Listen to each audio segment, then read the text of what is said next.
Welcome back everyone, welcome to civil services study. देखिए, UPSC civil services और state PCS के लिए जो है क्विक रिवीजन चल रहा है। 6th क्लास की ओल्ड एनसीईआरटी है ज्योग्राफी की, ठीक है। और नेक्स्ट टॉपिक होगा इसमें हमारा पृथ्वी के प्रमुख परिमंडल। तो चलिए स्टार्ट करते हैं। तो क्वेश्चन नंबर 1 पर आ जाइए। क्वेश्चन नंबर 1 है, दक्षिण अमेरिका महाद्वीप के संदर्भ में नीचे कुछ कथन दिए हैं, उन पर विचार करना है और इन कथनों में से जो है कौन सा कथन करेक्ट होगा वो बताना है। देखिए, यदि आप ज्योग्राफी के प्रश्नों की प्रैक्टिस कर रहे हैं, ज्योग्राफी पढ़ रहे हैं, तो जहाँ पर भी आप पढ़ते हो वर्ल्ड मैप, ठीक है, इंडिया का और वर्ल्ड का, दोनों का world map political, world map physical और इंडिया का भी पॉलिटिकल फिजिकल होना चाहिए। और बाहर कहीं प्रैक्टिस कर रहे हैं तो ऑक्सफोर्ड का एटलस आता है, वो आपके पास होना चाहिए। वरना पोर्टेबल मैप भी आते हैं छोटे छोटे, वो होने चाहिए। तो दक्षिण अमेरिका महाद्वीप के संदर्भ में स्टेटमेंट है, यानी साउथ अमेरिका महाद्वीप के संदर्भ में स्टेटमेंट है।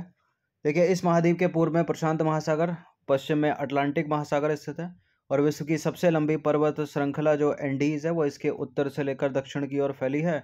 और इस महाद्वीप में विश्व की सबसे बड़ी अपवाह क्षेत्र वाली नदी अमेजन बहती है। अमेजन साउथ अमेरिका में बहती है, तो नील नदी कहाँ बहती है? अफ्रीका में। तो ऐसे तो करेक्ट हो गया तीसरा वाला स्टेटमेंट। विश्व की सबसे लंबी पर्वत श्रृंखला जो एंडीज है इसके उत्तर से दक्षिण की ओर फैली है, ये वाला भी सर करेक्ट है, दूसरा वाला स्टेटमेंट भी। पहला वाला करेक्ट है क्या? देखिए, जो साउथ अमेरिका महाद्वीप है वो, ठीक है, साउथ अमेरिका महाद्वीप है कुछ इस तरह से, और यहाँ जो है, यहाँ ये पूरा एस आकार का, ये अटलांटिक महासागर है, यानी इसके पूरब में अटलांटिक है और पैसिफिक है इस पश्चिम में इसके। अब यहाँ क्या लिखा है? पूर्व में प्रशांत लिखा है, पश्चिम में अटलांटिक लिखा है, तो उल्टा लिखा है ना, उल्टा लिखा है तो इनकरेक्ट होगा पहला वाला स्टेटमेंट। दूसरा वाला करेक्ट होगा। अब जहाँ जहाँ एक है उसको हटा दीजिए, तो केवल 2 और 3 इसका आंसर हो जाएगा, ऑप्शन नंबर बी। तो देखिए, पहला वाला स्टेटमेंट हो गया गलत, ठीक है। इस महाद्वीप के पूरब में अटलांटिक महासागर है और पश्चिम में है प्रशांत महासागर। इस महाद्वीप, किस महाद्वीप? दक्षिण अमेरिका। और दक्षिण अमेरिका महाद्वीप का जो अधिकांश भाग है वो कहाँ पर है? दक्षिणी गोलार्ध में स्थित है। चलिए क्वेश्चन नंबर 2 पर आ जाइए। क्वेश्चन नंबर 2 है, नीचे दिए गए कथनों पर विचार कीजिए। वायुमंडल में उपस्थित जो नाइट्रोजन गैस है वो सभी प्रकार के जीवधारियों की वृद्धि में सहायक होती है और कार्बन डाइऑक्साइड गैस पेड़ पौधों की वृद्धि में सहायक होती है। पौधे प्रकाश संश्लेषण की प्रक्रिया में क्या चाहिए उनको? CO2 चाहिए, सूर्य का प्रकाश चाहिए, भूमि से जल चाहिए, तभी तो बनाएंगे भोजन। तो करेक्ट है फिलहाल दोनों के दोनों स्टेटमेंट, ये सी है इसका आंसर। देखिए, ये नंबर है, इस पर कॉल या व्हाट्सअप करके आप फुल टेस्ट सीरीज प्राप्त कर सकते हैं, यूपीएससी सिविल सेवा की भी और यूपीपीसीएस की भी। तो दोनों के दोनों करेक्ट हैं। वायुमंडल में 78% नाइट्रोजन, 21% ऑक्सीजन और 1% अन्य गैसें हैं। वायुमंडल में उपस्थित नाइट्रोजन गैस सभी प्रकार के जीवधारियों की वृद्धि में सहायक होती है और ऑक्सीजन जो है सांस लेने के लिए आवश्यक है। कार्बन डाइऑक्साइड यद्यपि बहुत कम मात्रा में, लेकिन यह पृथ्वी के द्वारा छोड़ी गई ऊष्मा को अवशोषित करती है, जिससे पृथ्वी गर्म रहती है तथा यह पौधों की वृद्धि के लिए आवश्यक होती है। क्वेश्चन नंबर 2 पर आ जाइए। वायुमंडल में जो मध्य मंडल है वो किन दो मंडलों के बीच पाया जाता है? देखिए, पृथ्वी के अर्थ सरफेस के ऊपर कुछ मंडल हैं, एग्जाम में पूछ लेते हैं, उनका इंक्रीजिंग डिक्रीजिंग ऑर्डर भी पूछा जाता है। तो जो मध्य मंडल है वो पाया जाएगा समताप मंडल और आयन मंडल के बीच में, ठीक है, यानी इसका आंसर ऑप्शन नंबर बी हो जाएगा। देखिए, वायुमंडल को उसके घटकों, तापमान तथा अन्य आधार पर 5 परतों में बांटा गया है। इन परतों को पृथ्वी की सतह से शुरू करें अगर हम, तो क्षोभ मंडल सबसे पहले आएगा, सबसे नीचे, यानी ट्रोपोस्फियर। सभी मौसम संबंधी जो घटनाएं होती हैं वो इसी में होती हैं, जैसे बिजली की चमक, वर्षा, बादलों, ये सब है ना। और उसके ऊपर आता है समताप मंडल यानी स्ट्रेटोस्फियर, इसमें ओजोन लेयर पाई जाती है। समताप मंडल के ऊपर है मध्य मंडल, मध्य मंडल के ऊपर आयन मंडल, आयन मंडल के ऊपर बहिर्मंडल। अब पूछा क्या था प्रश्न में पूछा था कि मध्य मंडल किन दो मंडलों के बीच है, तो आयन मंडल हो जाएगा, समताप मंडल हो जाएगा, यानी ऑप्शन नंबर बी हो जाएगा। वायुमंडल जो है वो 1600 किलोमीटर की ऊंचाई तक फैला हुआ है और यह हमें ऐसी वायु प्रदान करती है या करता है जिससे हम सांस लेते हैं तथा हमारी सूर्य की कुछ हानिकारक किरणों से जो है बचाव करता है। क्वेश्चन नंबर 4 पर अजय नीचे दिए गए युग्मों में से जो है कौन सा सही सुमेलित है? प्रशांत महासागर के सामने त्रिभुजाकार आकृति, अटलांटिक महासागर के सामने अंग्रेजी भाषा के एस आकार के समान, हिंद महासागर लगभग वृत्ताकार और आर्कटिक महासागर उत्तर ध्रुव के चारों ओर। देखिए जो अंग्रेजी के एस अक्षर के समान है वो अटलांटिक महासागर है, तो बी का 2 हो जाएगा। क्या ये क्वेश्चन एक से एलिमिनेट हो रहा है? बी का 2, बी का 2 केवल एक ही में है, तो एक से हो रहा है एलिमिनेट ये, यानी इसका आंसर क्या हो जाएगा? ऑप्शन नंबर बी, यानी प्रशांत महासागर लगभग वृत्ताकार हो गया, ठीक है, अंग्रेजी के एस अक्षर के समान हो गया अटलांटिक महासागर, ठीक है, अटलांटिक हो गया, और हिंद महासागर हो गया त्रिभुजाकार आकृति, और आर्कटिक महासागर हो गया उत्तर ध्रुव के चारों ओर। तो 3 हो गया इसका आंसर। तो प्रशांत महासागर यानी पैसिफिक ओशियन, अटलांटिक महासागर यानी अटलांटिक ओशन, हिंद महासागर इंडियन ओशन। प्रशांत महासागर लगभग वृत्ताकार है, एशिया, ऑस्ट्रेलिया, उत्तर और दक्षिण अमेरिका इसके चारों ओर स्थित है, अंग्रेजी के एस अक्षर के समान है, कैपिटल एस के समान है अटलांटिक महासागर। मैप में देखोगे तो कुछ इस तरह की आकृति निकलती हुई मिलेगी, ठीक है, इधर आ जाता है अफ्रीका, इधर आ जाता है साउथ अमेरिका। हिंद महासागर की बात करें तो हिंद महासागर ही एक ऐसा महासागर है जिसका नाम किसी देश के नाम पर यानी भारत के नाम पर रखा गया। यह महासागर लगभग त्रिभुजाकार है और इसके उत्तर में एशिया, पश्चिम में अफ्रीका और पूर्व में क्या है? ऑस्ट्रेलिया। देखिए आर्कटिक महासागर जो है वो उत्तर ध्रुव वृत्त में स्थित है तथा यह उत्तर ध्रुव के चारों ओर फैला है। क्वेश्चन नंबर 5 पर आ जाइए। व्यापार की दृष्टि से विश्व का सबसे व्यस्ततम जो महासागर है, जो ओशियन है, वो कौन सा है? व्यापार की दृष्टि से सबसे व्यस्ततम है अटलांटिक महासागर, ऑप्शन नंबर डी है इसका आंसर। तो व्यापार की दृष्टि से यानी ट्रेड की दृष्टि से जो विश्व का सबसे व्यस्ततम महासागर है वो अटलांटिक महासागर है।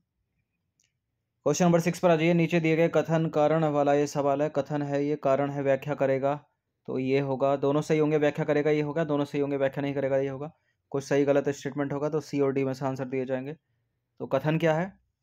कथन है कि अटलांटिक महासागर की जो तटरेखा है वो पोताश्रों के लिए और पत्तनों के निर्माण के लिए आदर्श स्थिति रखती है, क्योंकि अटलांटिक महासागर की तटरेखा सीधी और चौड़ी है।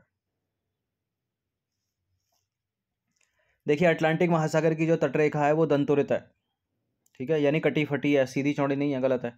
और जो कटी फटी और दंतुरित जो तटरेखाएं होती हैं वो पोताश्रों पत्तनों के निर्माण के लिए आदर्श होती है, ना कि सीधी और चौड़ी। तो अब यहाँ जो स्टेटमेंट सही हो जाना चाहिए, तो दूसरा वाला तो गलत ही हो गया, पहला वाला करेक्ट हो गया, ठीक है, तो इन दोनों को हटा दीजिए, तो ए सही है और आर गलत है, यानी सी है इसका आंसर फिर। देखिए अटलांटिक महासागर जो है विश्व का दूसरा सबसे बड़ा महासागर है। तो पहला कौन सा? प्रशांत महासागर। इसके पश्चिमी किनारे पर उत्तर एवं दक्षिण अमेरिका है, ठीक है, इसके पूर्वी किनारे पर यूरोप और अफ्रीका है। और अटलांटिक महासागर की तटरेखा जो है बहुत अधिक दंतुरित है, यानी कटी फटी है, और यह अनियमित और दंतुरित जो कटी फटी तटरेखा होती है वो प्राकृतिक पोताश्रों एवं पत्तनों के निर्माण के लिए आदर्श होती है, न कि सीधी चौड़ी। क्वेश्चन नंबर 7 पर आ जाइए। नीचे दिए गए कथनों में से नीचे दिए गए ये कथन है किस महासागर से संबंधित है, ठीक है, इनमें से किसी एक की बात हो रही है। यह महासागर पृथ्वी के 1/3 भाग पर फैला हुआ है, अर्थात इसका क्षेत्रफल सभी महाद्वीपों के कुल क्षेत्रफल से भी बड़ा है। यह अन्य महासागरों की अपेक्षा अधिक गहरा है और इस महासागर के एक और एशिया और ऑस्ट्रेलिया महाद्वीप है तथा दूसरी ओर उत्तरी और दक्षिणी अमेरिका महाद्वीप है। किस महासागर की बात हो रही है इनमें से? कहाँ पकड़ा जाएगा क्लू? यह अन्य महासागरों की अपेक्षा अधिक गहरा है, तो अधिक गहरा यानी सबसे गहरा जो गर्त है वो मैरियाना गर्त किस महासागर में है, इस तरह से रिलेट करके एलिमिनेट कर जाओगे। अटलांटिक महासागर की बात हो रही है, ठीक है, सॉरी प्रशांत महासागर की बात हो रही है, पैसिफिक की बात हो रही है, ठीक है, मैरियाना तो उसी का सबसे गहरा है। तो पहला, दूसरा, तीसरा, इन तीनों जो बातें हैं स्टेटमेंट वो प्रशांत महासागर के बारे में बात कर रहे हैं, पैसिफिक ओशियन के बारे में बात कर रहे हैं। तो ऊपर दिए गए कथन प्रशांत महासागर यानी पैसिफिक ओशियन के संदर्भ में है, और प्रशांत महासागर सबसे बड़ा महासागर है और पृथ्वी का जो सबसे गहरा भाग है वो है मैरियाना गर्त, वो पैसिफिक ओशियन में स्थित है, प्रशांत महासागर में। क्वेश्चन नंबर 8 पर आ जाइए। आकार के आधार पर महासागरों का सही क्रम कौन सा? प्रशांत महासागर, हिंद महासागर, अटलांटिक महासागर, दक्षिण महासागर, आर्कटिक महासागर। आकार के आधार पर सबसे बड़ा प्रशांत है, ठीक है। पैसिफिक है, पैसिफिक के बाद अटलांटिक है, अटलांटिक के बाद कौन सा? 1 और 3, 1 और 3, 1 और 3, 1 और 3, जहाँ नहीं है उसको एलिमिनेट कर दीजिए। उसके बाद हिंद महासागर है, तो 1 3 2, 1 3 2, 1 3 2, 1 3 2, या तो सी है या डी है। उसके बाद दक्षिण महासागर है, तो ये वाला आंसर सही हो गया, डी वाला। उसके बाद आर्कटिक महासागर है। देखिए, विशाल जलाशय जो महाद्वीपों के द्वारा एक दूसरे से अलग हैं, महासागर कहलाते हैं। और आकार की दृष्टि से उनका सही क्रम है प्रशांत महासागर, अटलांटिक महासागर, हिंद महासागर, दक्षिण महासागर और आर्कटिक महासागर सबसे छोटा। देखिए, अंटार्कटिका के चारों ओर प्रशांत, अटलांटिक और हिंद महासागर के विस्तार को दक्षिणी महासागर कहते हैं, याद रखिएगा। क्वेश्चन नंबर 9 पर आ जाइए। किस महाद्वीप को द्वीपीय महाद्वीप कहते हैं? इनमें से कौन सा कॉन्टिनेंट द्वीप आइलैंड है? आइलैंड कॉन्टिनेंट है।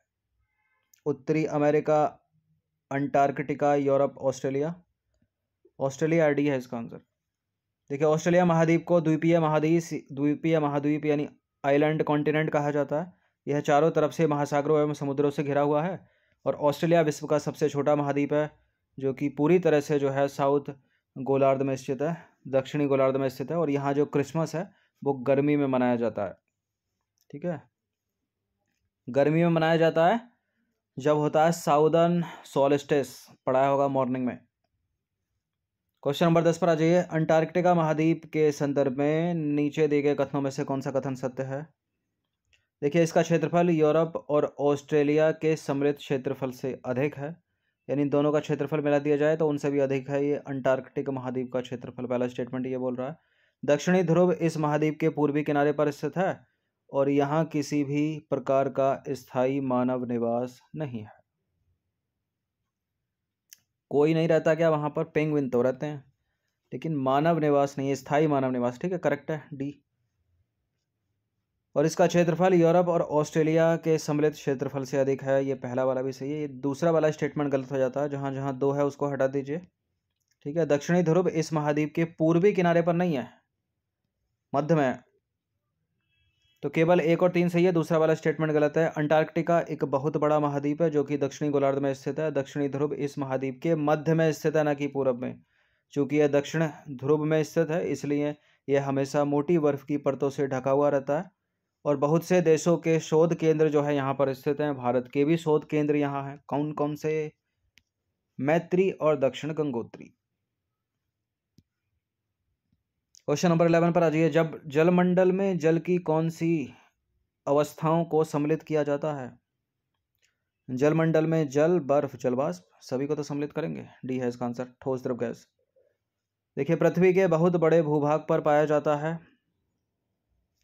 पृथ्वी के बहुत बड़े भूभाग पर जल पाया जाता है, जिसे जलमंडल कहा जाता है। और जलमंडल में जल की सभी अवस्थाएं जैसे कि बर्फ, जल, जलवाष्प सम्मिलित हैं, तीनों। क्वेश्चन नंबर 12 पर आ जाइए। प्रश्न इंपॉर्टेंट है। उत्तरी अमेरिका और दक्षिण अमेरिका यानी नॉर्थ अमेरिका और साउथ अमेरिका महाद्वीप जो है किस देश में मिलते हैं? बताइए। Panama, Honduras, Nicaragua, El Salvador, Costa Rica, Belize, Mexico. कुछ भी आ सकता है ऑप्शन में। ये पनामा में मिलते हैं, ठीक है। ऑप्शन नंबर ए है इसका आंसर। तो नॉर्थ अमेरिका और साउथ अमेरिका महाद्वीप पनामा देश की पूर्वी सीमा में एक संक्रिय स्थल से जुड़े हुए हैं, जिसे पनामा स्थल संधि कहा जाता है।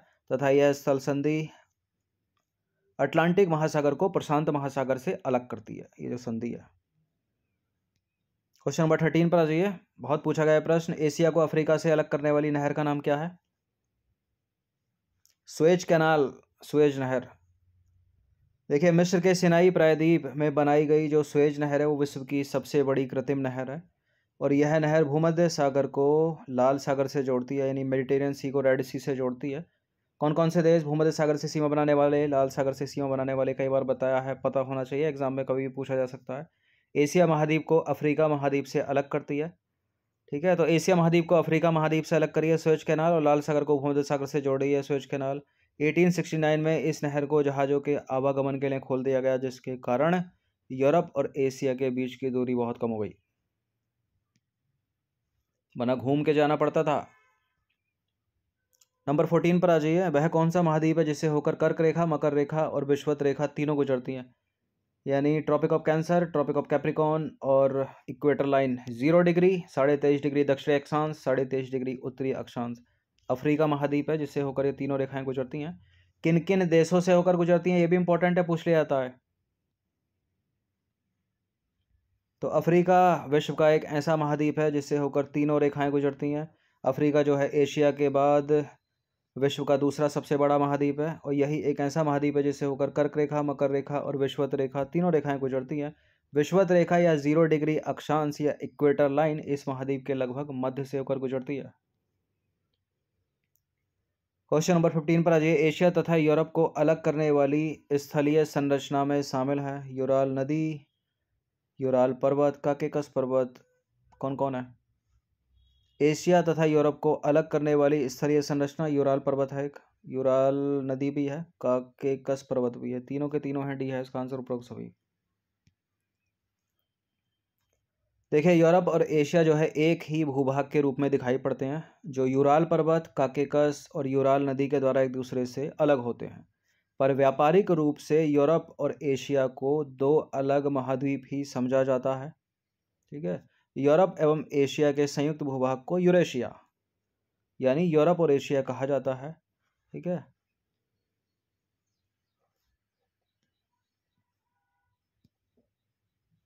चलिए क्वेश्चन नंबर 16 पर आ जाइए। पृथ्वी के महाद्वीपों के आकार के अनुसार सही क्रम जो है वो कौन सा है? तो एशिया सभी में कॉमन है चारों विकल्प में, तो एशिया सबसे बड़ा होगा। एशिया के बाद कौन सा होगा?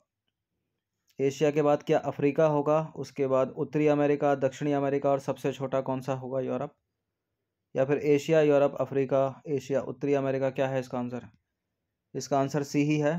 ठीक है, एशिया सबसे बड़ा है, उसके बाद अफ्रीका है, अफ्रीका के बाद है उत्तरी अमेरिका, उसके बाद दक्षिणी अमेरिका, उसके बाद अंटार्कटिका, उसके बाद यूरोप और सबसे छोटा ऑस्ट्रेलिया। ठीक है, यानी Asia, Africa, north America, south America, Antarctica, Europe और सबसे छोटा ऑस्ट्रेलिया, जिसको द्वीपीय महाद्वीप बोलते हैं, यानी आइलैंड कॉन्टिनेंट। क्वेश्चन नंबर 17 पर आ जाइए। विश्व का सबसे गहरा जो भाग है वो किस महासागर में स्थित है? ऊपर देखा था हमने, मैरियाना गर्त उसका नाम है और वो पैसिफिक ओशन में। ओसुंडा वो हिंद महासागर में, कभी कभी एग्जाम में पूछ लेता है। तो विश्व का सबसे गहरा जो भाग है वो प्रशांत महासागर में स्थित है, नाम है उसका मैरियाना गर्त, जिसकी गहराई है 11,022 मीटर। ठीक है, 11,022 मीटर। क्वेश्चन नंबर 18 पर आ जाइए। विश्व का सबसे ऊंचा पर्वत शिखर कौन सा है? इसमें सबको पता होगा इसका आंसर, K2 माउंट एवरेस्ट है, 8,848। देखिए स्थल की ऊंचाइयों को समुद्र तल से जो है मापा जाता है, और विश्व का सबसे ऊंचा जो शिखर है वो माउंट एवरेस्ट है, जो कि समुद्र तल से 8,848 मीटर ऊंचा है। दूसरे स्थान पर K2 है जो समुद्र तल से 8,611 मीटर ऊंचा है, और तीसरे पर है कंचनजंगा, कहाँ पर? भारत के सिक्किम में, जो समुद्र तल से 8,856 मीटर ऊंचा है। क्वेश्चन नंबर 19 पर आ जाइए। जैव मंडल के अंतर्गत कौन कौन से परिमंडल शामिल हैं? स्थलमंडल, जीव मंडल, जलमंडल, वायुमंडल, स्थलमंडल, वायुमंडल, स्थलमंडल, जलमंडल, वायुमंडल। तो जैव मंडल जो बनेगा वो तो स्थलमंडल को मिलकर, वायुमंडल को मिलकर, जलमंडल को मिलकर ही बनेगा। तो डी सबसे अच्छा उत्तर हो जाएगा, इसका आंसर डी होगा। देखिए पृथ्वी का वह सीमित क्षेत्र जहाँ तीनों परिमंडल एक दूसरे से संपर्क में आते हैं जैव मंडल कहलाता है, और इसी परिमंडल में सभी प्रकार के जीव पाए जाते हैं, अतः यह सबसे महत्वपूर्ण है। पृथ्वी के तीनों परिमंडल आपस में पारस्परिक क्रिया करते हैं तथा एक दूसरे को किसी न किसी रूप से प्रभावित करते हैं। तो इस टॉपिक से निकलते हैं 19 क्वेश्चन, इंपॉर्टेंट है, इनकी प्रैक्टिस आप कर लीजिएगा। ठीक है, बाकी हर दिन प्रैक्टिस करते रहिए, इंपॉर्टेंट है ये प्रश्न यूपीएससी सिविल सेवा 2023 के लिए, यूपीपीसीएस के लिए, आरओ की परीक्षा के लिए और अदर स्टेट के पीसीएस के लिए।